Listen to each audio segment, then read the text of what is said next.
ডাকসু নির্বাচনে রোডম্যাপ ঘোষণা করেছে বিশ্ববিদ্যালয় কর্তৃপক্ষ। যদিও তফসিলের তারিখ ঘোষণা হয়নি, তবুও ভোটের কার্যক্রম শুরু হওয়ায় খুশি সাধারণ শিক্ষার্থীরা।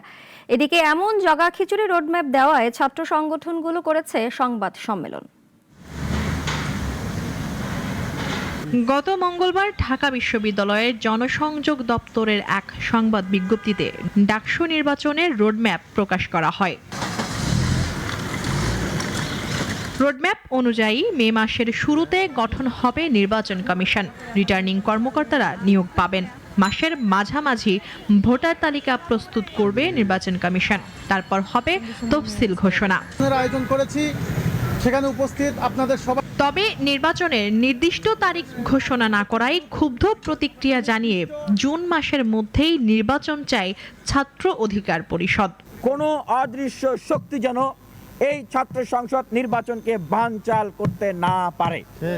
সেই জন্য আমরা ঢাকা বিশ্ববিদ্যালয়ের শিক্ষার্থীদের পক্ষ থেকে বিশ্ববিদ্যালয়ের প্রশাসনের কাছে অনতিবিলম্বে ডাকসু নির্বাচনের সুনির্দিষ্ট টাইম ফ্রেমের দাবি জানাচ্ছি। এদিকে ঢাবি প্রশাসন বলছে তারিখ ঘোষণার এখতিয়ার নির্বাচন কমিশনের। মূলত স্পেসিফিক ডেট আমরা দিতে পারি না, এটা নির্বাচন কমিশন দিবে। হয়তো শিক্ষার্থীদের এটা জানা বা বোঝার না জানাই হয়তো কথা, যেহেতু অনেক দিনের চর্চা নাই, স্পেসিফিক ডেটটা আমরা ঘোষণা করতে পারি না। ডেফিনেটলি নির্বাচন কমিশন আমাদের সাথে আলাপ করেই এটা দিবেন, কিন্তু ওই ঘোষণাটা ওনাকেই দিতে হবে আর কি। তবে সাধারণ শিক্ষার্থীরা বলছেন নির্বাচনের তারিখ ঘোষণা না হলেও রোডম্যাপ প্রকাশের মাধ্যমে প্রক্রিয়া শুরু হয় খুশি তারা।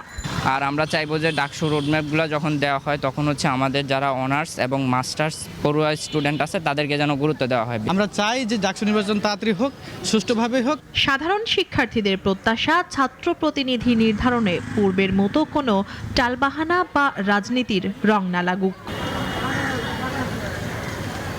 মুনিয়া চৌধুরী, নাগরিক, ঢাকা।